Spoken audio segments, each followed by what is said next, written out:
Hello guys, good morning. This is the first video of the first paper of the botany, and you know that the first paper of the botany is the economic botany and conservation of the diversity. So in this video primarily we will discuss about how the wild plants which are naturally occurs in the nature, how they can be transformed, how they can must be cultivated, must be domesticated by the people in the past time and in the recent time. कहने का मतलब ये है कि notes में सबसे पहले आपको दिया गया था कि जो हमारा मेसोपोटामियन कल्चर है, हड़प्पन कल्चर था, ये जो सिविलाइजेशन था, ये जो सभ्यताएं तमाम है, उस दौरान क्या कि मनुष्य के बारे में कोई जानकारी नहीं थी, क्योंकि तरह तरह के प्लांट थे। मनुष्य एक तरह से अर्ली मैन यानी आदिवासी प्राणी का जीवन व्यतीत करता था, कोई कल्चर नहीं था। लेकिन धीरे धीरे उन्होंने क्या किया, उन वाइल्ड प्लांट को टेस्ट करना शुरू किया, क्योंकि food is the main need of the organism for the survival. जीने के लिए क्या चाहिए, भोजन चाहिए। तो इसलिए जो पुरानी सभ्यता में थे उन लोगों ने क्या किया कि तमाम जो नेचुरल वाइल्ड प्लांट्स थे उनका टेस्ट करना शुरू कर दिया, और जो उनको अच्छा लगा, उनको लगा कि ये चीज हमको क्या करनी चाहिए, कल्टीवेट करना चाहिए, डोमेस्टिकेट करना चाहिए, यानी उनकी खेती करना चाहिए, और जो ग्रेन वगैरह पैदा हो उनको स्टोर करने की प्रथा भी वहीं से शुरू हुए। तो हड़प्पन सभ्यता, मेसोपोटामिया सभ्यता में ही ये प्रोसेस शुरू हो गई। वाइल्ड प्लांट का मतलब क्या होता है? वाइल्ड प्लांट का मतलब यह होता है कि जो नेचर में पाए जाए, नेचुरली ग्रो करे।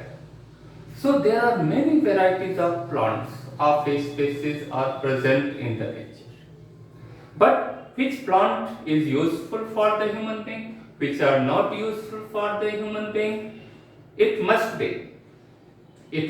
be experimented, and the early men already have been experimented all these usefulness of the plants, and he have started the domestication, the cultivation of the plant. तो वाइल्ड प्लांट्स को जो हम cultivate करते हैं, किसी wild plant की बड़े पैमाने पे खेती जब हम करते हैं तो उसको क्या कहते हैं, डोमेस्टिकेशन कहते हैं, या उसी को कल्टीवेशन कहते हैं, यानी डोमेस्टिक प्लांट जो यूजफुल, वाइल्ड प्लांट जो यूजफुल है उसका बड़े पैमाने पे खेती का। लेकिन पुरानी सभ्यता में क्या था, पानी की कमी थी, इरिगेशन सिस्टम हमारा बहुत पुअर था, डेवलप लोग नहीं थे, लेकिन इसके बावजूद भी वो पानी का संग्रह करते थे और उससे इरिगेशन यानी सिंचाई करते थे। तो डोमेस्टिकेशन प्रोसेस अर्ली जो कल्चर था, पुरानी जो सिविलाइजेशन थी, सभ्यताएं थी, वहीं से शुरू हो गई थी। और पहले पेज पे आपको दिए गए हैं कि उस समय ओरिजिन ऑफ द प्लांट्स, यानी कौन कौन से प्लांट जो है पुराने समय में पैदा किए जाते थे, टाइम पीरियड भी आपको दिया गया है वहां पर ब्रैकेट में, कौन कौन से पौधे न्यू प्लांट कहलाते हैं, कौन कौन से पौधे ओल्ड प्लांट कहलाते हैं। आप जानते हैं कि व्हीट और barley, these are the first plant that have been cultivated or domesticated by early man, by Mesopotamian and Harappan man. Okay, तो व्हीट और बार्ली सबसे पुराने खाद्यान्न माने जाते हैं, याद रखना चाहिए, जो जनरलाइज बोलता है। फिर इसके बाद मेन प्रोसेस, हम सीधे आते हैं जो इंपॉर्टेंट चीज है, origin of crop plant. The one of the most botanist, you also can be said that the taxonomist of the plant, that is a Babylon. First time he described the origin of plants in different regions, environmental regions of the world, according to the morphology of the plant, physiology of the plant, genetics of the plant, okay, demography of the plant. तो बेबिलो पहला ऐसा आदमी था जिसने ये निर्धारित किया कि कौन सा प्लांट सबसे पहले कहाँ उसकी उत्पत्ति हुई, ओके। सो इस आधार पर उन्होंने एक बुक लिखा, centre of origin of cultivated plants. वो कौन कौन से विश्व में सेंटर हैं जहां पे कल्टिवेटेड यानी खेती करने वाले पौधों की उत्पत्ति हुई, पहली बार उगाया गया, ओके। तो उन्होंने 8 सेंटर पूरे विश्व में बनाए, ठीक है। Chinese centre of origin of plant, Indian centre origin of plant, Asiatic centre of origin of plant, eastern centre, Mediterranean centre. Mediterranean में होता है कि वह क्षेत्र जो समुद्र के तटों पर पाए जाते हैं, जैसे इंडोनेशिया है, श्रीलंका है, मलेशिया है, ओके, ये सब मेडिटेरेनियन सेंटर में आते हैं। African centre, south Mexico and central American origin of centre, and south American centre which is the most important centre. So all these are 8 center, and below described about these 8 center in their book, okay. The most important thing that will be asked in the examination, that is the domestication or cultivation of the plant. कैसे plants को जो है हम पहले भी और आज भी नई नई टेक्निक के द्वारा कैसे पौधों को हम उगाते हैं। तो हमारे देश में ये सारी चीजों की जो व्यवस्था करता है, किस प्लांट को हमको उगाना है, किस यूजफुल प्लांट को हमको बड़े पैमाने पे ग्रो कराना है, डोमेस्टिकेट कराना है, यानी कहने का मतलब कि वो नई वैरायटी जो डेवलप की जाती है किसी इंस्टीट्यूशन में और वो सीधे पहुंचाई जाती है किसानों के खेत में, आप जानते हैं, तो वो संस्था है IAR, Indian agriculture research institute, जो कि न्यू दिल्ली में है। यहीं से सब कुछ चीजें क्लियर होती हैं, सारे प्रिंसिपल बनाए जाते हैं, नई नई वैरायटी डेवलप की जाती है। इससे रिलेटेड और भी बहुत सारे इंस्टीट्यूशन हैं, जैसे पंतनगर इंस्टीट्यूशन है, और भी बहुत सारे इंस्टीट्यूशन है जहाँ पे क्रॉप प्लांट का डोमेस्टिकेट यानी कल्टीवेशन करके नई वैरायटी बनाई जाती है। और ग्रीन रिवोल्यूशन, हरित क्रांति के दौरान IARI का बहुत बड़ा रोल है, जिसके कारण we are self dependent on the grains, on the food stuff. हम लोग आत्मनिर्भर बन गए जब ग्रीन क्रांति जो है आई, हरित क्रांति आई, ओके, जो स्वामीनाथन को फादर ऑफ ग्रीन प्लांट कहते हैं, ग्रीन रिवोल्यूशन कहते हैं। अब 2 तरह से डोमेस्टिकेशन होता है, एक तो नेचर में ऑलरेडी होता है। आप जानते हैं कि डार्विन ने कहा था कि नेचुरल सिलेक्शन हर चीज का होता है, कोई बेहतर क्वालिटी आती है, कैरेक्टर आता है, उसके जीनोटाइप में चेंजिंग होता है, तो नेचर उसको सेलेक्ट कर लेता है, और धीरे धीरे आफ्टर जनरेशन टू जनरेशन वो पौधा पहले से मॉडिफाइड होता चला जाता है, और इस तरह से नई जातियां, पुरानी से नई जातियां बनती रहती हैं, उसको कहते हैं नेचुरल सिलेक्शन। आजकल due to the development of recent technology, that is the genetic engineering, biotechnology, cross breeding process, there are many artificial methods are also available.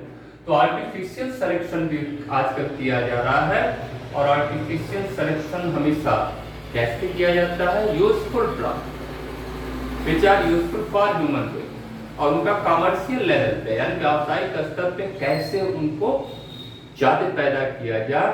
तो आर्टिफिशियल सिलेक्शन मैन के द्वारा होता है, मैन मेड सिलेक्शन होता है। और इस तरह से इस डोमेस्टिकेशन प्रोसेस में क्या स्टेप्स लिए जाते हैं, ये स्टेप्स पूछे जाते हैं एग्जाम में, उन क्वेश्चन में भी। तो ये 5-6 स्टेप्स होते हैं जो कि नोट्स में दिए गए हैं।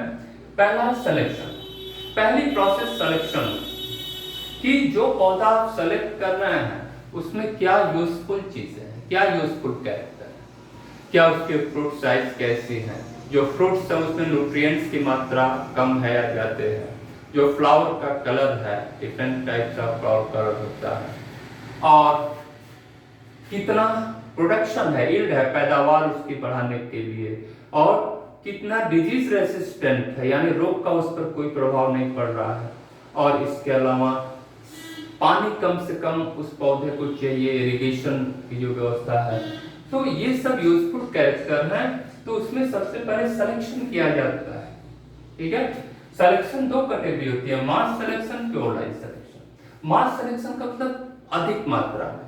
पुराने जमाने में जब हाइब्रिड बीजें नहीं आती थी नई इसमें, तो हमारे घर पे जो है क्या होता था, हम लोग गेहूं बो दिया जाता था और उसमें से खेत में छांटा जाता था कि जहां पे खेत पे अच्छा पौधा है, खूब ग्रो किया है, उसकी बालें अच्छी है, ठीक है, तो उन पौधों को अलग कर लिया जाता था, बाकी पौधों को अलग कर लिया जाता। तो जो अच्छा पौधा वाला जो ग्रेन था उसको अलग करके क्या किया जाता था कि अगली बार जो है उसको बोने के लिए, यानी नया बीज के रूप में उसको यूज किया जाता था। और ये प्रोसेस करते करते क्या होती थी कि उस प्लांट की जो वैरायटी थी वो पहले से बेहतर होती चली जाती थी। अब तो नए हाइब्रिड बीज आने लगे हैं जिससे ये मास सिलेक्शन की प्रोसेस अब धीरे धीरे खत्म हो रही है, लेकिन अभी भी जो पुराने किसान हैं, जो गरीब हैं, वो मास सिलेक्शन में विश्वास करते हैं। Pure selection, pure line selection का मतलब वन जीनोटाइप सिलेक्शन, यानी वो जो प्लांट को वो होमोजाइगस हो, हाइब्रिड ना, यानी जो कैरेक्टर है उसमें उसी कैरेक्टर को जनरेशन टू जनरेशन पहले से बेहतर करना। ओके, पहले से उसको क्या करना, उसकी विगोरसिटी यानी उसकी जो ओजक क्षमता है, उसका जो उत्पादक क्षमता है, जो पावर है, उसको जनरेशन टू जनरेशन बढ़ाना, इसको प्योर सिलेक्शन कहते हैं, प्योर लाइन सिलेक्शन।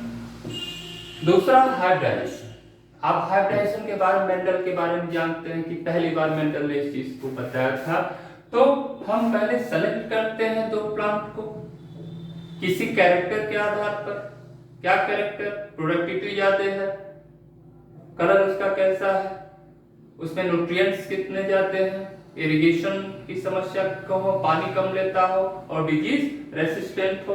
तो किसी आधार पर पौधे को सेलेक्ट करके, जैसे मेंडल ने भी प्लांट पिक किया था, और अगली जनरेशन में उससे हम क्या निकालते हैं, होमोजाइगस प्लांट बनेगा कि हेटेरोजाइगस यानी हाइब्रिड प्लांट बनेगा।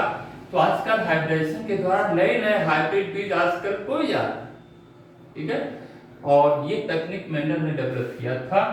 तो बहुत सारी हाइब्रिड वैरायटी आजकल उपलब्ध हैं, चाहे गेहूं की हो, चाहे चावल की हो, चाहे आलू की हो।